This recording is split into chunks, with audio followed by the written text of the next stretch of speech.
नमस्कार दोस्तों। क्या पेड़ भी राजनीतिक होते हैं? क्या पशु राजनीतिक होते हैं? जो पक्षी पेड़ों पर बैठते हैं, हवा में कुलाचे मारते हैं, क्या वे भी राजनीतिक होते हैं? क्या किसी खास जगह के पेड़ों की हवाएं राजनीतिक होती है? क्या वहां की मिट्टी राजनीतिक होती है? अब आप कहेंगे कैसे पागल वाले सवाल है, ऐसा कभी नहीं होता। ना पेड़ पौधे राजनीतिक होते हैं, ना पशु पक्षी राजनीतिक होते हैं, ना हवाएं, पानी और मिट्टी कभी राजनीति हो सकती है। लेकिन ऐसा है, और इसलिए है कि जयपुर के एक वन क्षेत्र में लगे जितने भी पेड़ हैं, जितने भी पशु पक्षी हैं, वहां की मिट्टी है वह पूरी तरह से राजनीतिक है। और राजनीतिक इसलिए है कि जब भाजपा ही, तो उस वन क्षेत्र को बचाने के लिए भाजपा के नेताओं ने प्रधानमंत्री नरेंद्र मोदी तक गुहार लगा दी थी। और अब जब प्रदेश में भाजपा की सरकार है, तो वे ही नेता उस वन क्षेत्र को कटते हुए, उन पशु पक्षियों को बेघर होते हुए और पर्यावरण को मिटते हुए देख रहे हैं, लेकिन मुंह पर पट्टी बांध रखी है, बोलने को कोई तैयार नहीं है। जी हां, मैं बात कर रहा हूं जयपुर के डोल का बाड़ वन क्षेत्र की।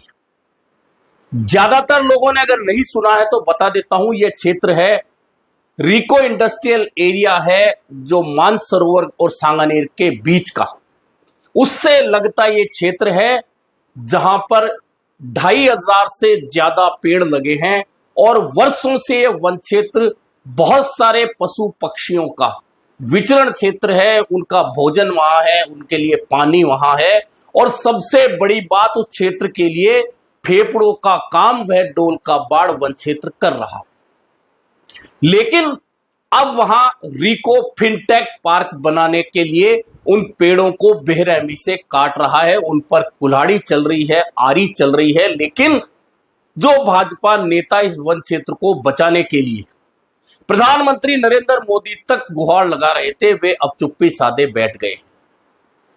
अब ये राजनीतिक कैसे हो गए तो बता देता हूं कि 9 सितंबर 2023 को दिया कुमारी, जब वे सरकार में नहीं थी, जब विधानसभा चुनाव नहीं हुआ था, तो 9 सितंबर 2023 को उन्होंने एक ट्वीट किया था, एक्स पे एक पोस्ट की थी, और सरकार जो तत्कालीन कांग्रेस की थी उस पर आरोप लगाते हुए कहा था कि बेरहमी से ये पेड़ काटे जा रहे हैं, इस संरक्षित किया जाए इस क्षेत्र को, इस वन क्षेत्र को। और आरोप इतना बड़ा था कि अपने चहेतों को बेशकीमती जमीन सरकार देना चाहती थी। अब पूरा पढ़ के बता देता हूं दिया कुमारी का वह एक्स पर लिखा हुआ पोस्ट। जयपुर के डोल का बाड़ में शहरी वन क्षेत्र को नष्ट कर फिनटेक पार्क बनाने की योजना दुर्भाग्यपूर्ण है। जिस तरह से राज्य सरकार इस मामले में जल्दीबाजी दिखा रही है, उससे लगता है कि बेशकीमती जमीनें चहेतों को बांटने की कवायद है। मेरी सरकार से मांग है कि डोल का बाड़ शहरी वन क्षेत्र को संरक्षित किया जाए, जिसमें 2500 पेड़ और हजारों पक्षी प्रजातियां संरक्षित हो सके। यह एक्स पर दिया कुमारी का पोस्ट 9 सितंबर 2023 का था। उन्होंने टैग किया था प्रधानमंत्री नरेंद्र मोदी को, गृह मंत्री अमित शाह को, भाजपा अध्यक्ष जेपी नड्डा को, प्रभारी अरुण सिंह को, प्रहलाद जोशी को, बीजेपी फॉर इंडिया को, बीजेपी फॉर राजस्थान को, राजस्थान सीएम को यह पोस्ट टैग की थी दिया कुमारी ने। यानी कि दिया कुमारी के दर्द था कि 2500 पेड़ कट रहे हैं और हजारों पक्षियों का आशियाना उजड़ रहा है। यह बात 9 सितंबर 2023 की थी।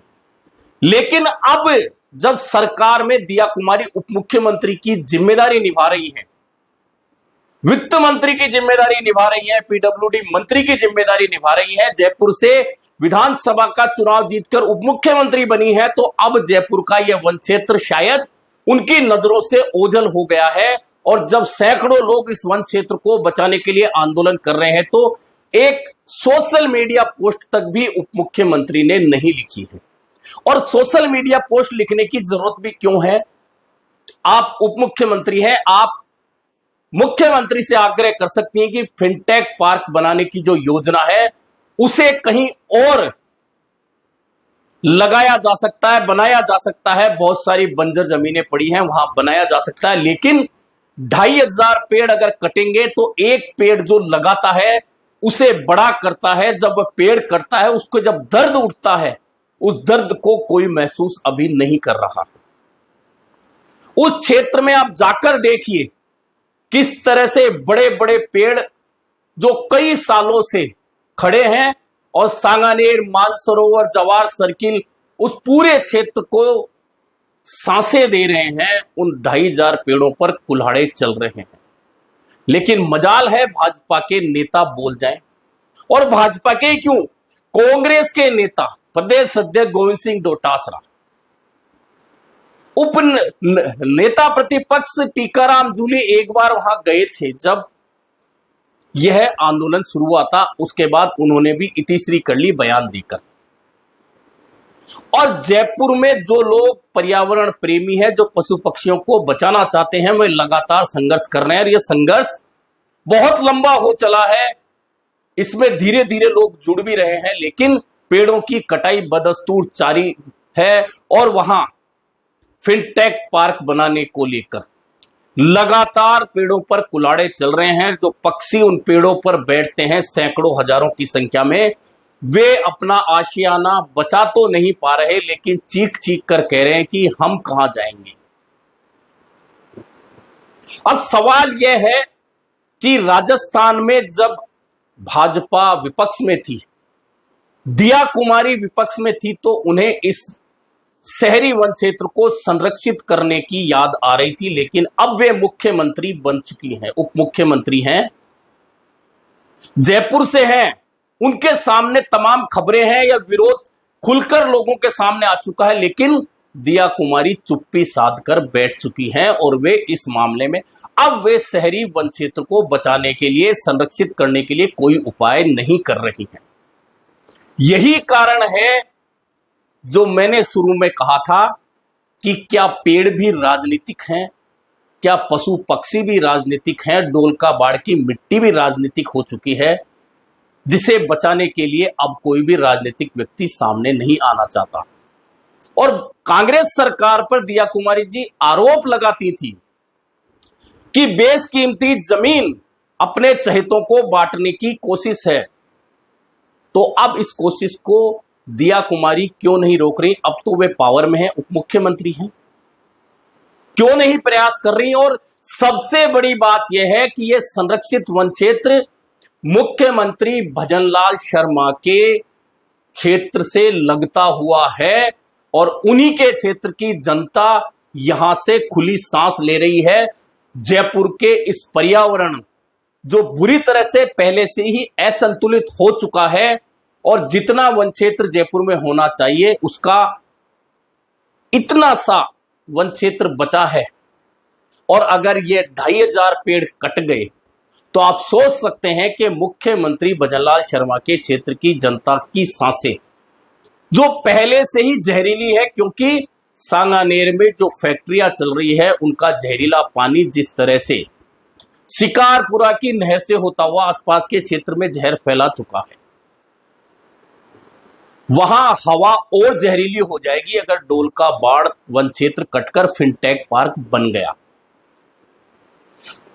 ऐसे में जयपुर के वो पर्यावरण प्रेमी तो निश्चित तौर पर अपना पूरा प्रयास कर रहे हैं कि किसी भी तरह से ये डोलका बाड़ वन क्षेत्र बच जाए, लेकिन उनकी मुहिम को और मजबूती तब मिले जब राजस्थान की उप मुख्यमंत्री दिया कुमारी, जो विपक्ष में रहते हुए शहरी वन क्षेत्र को संरक्षित करने और पशु पक्षियों की प्रजाति को बचाने के लिए अग्रणी भूमिका निभाते हुए 9 सितंबर 2023 को एक्स पर प्रधानमंत्री को टैग करती हैं, आखिरकार अब अगर वे फिर इस कोशिश में, इस मुहिम में जुट जाए तो सिर्फ 2500 पेड़ ही नहीं बचेंगे, पक्षियों के आशियाने ही नहीं बचेंगे, बल्कि जयपुर के दक्षिण क्षेत्र के जो फेफड़ों में शुद्ध हवा देने वाला डोलका बाड़ क्षेत्र है वह भी बचेगा। लेकिन फिलहाल तो राजनीतिक लोगों ने इस पूरे मामले में चुप्पी साध रखी है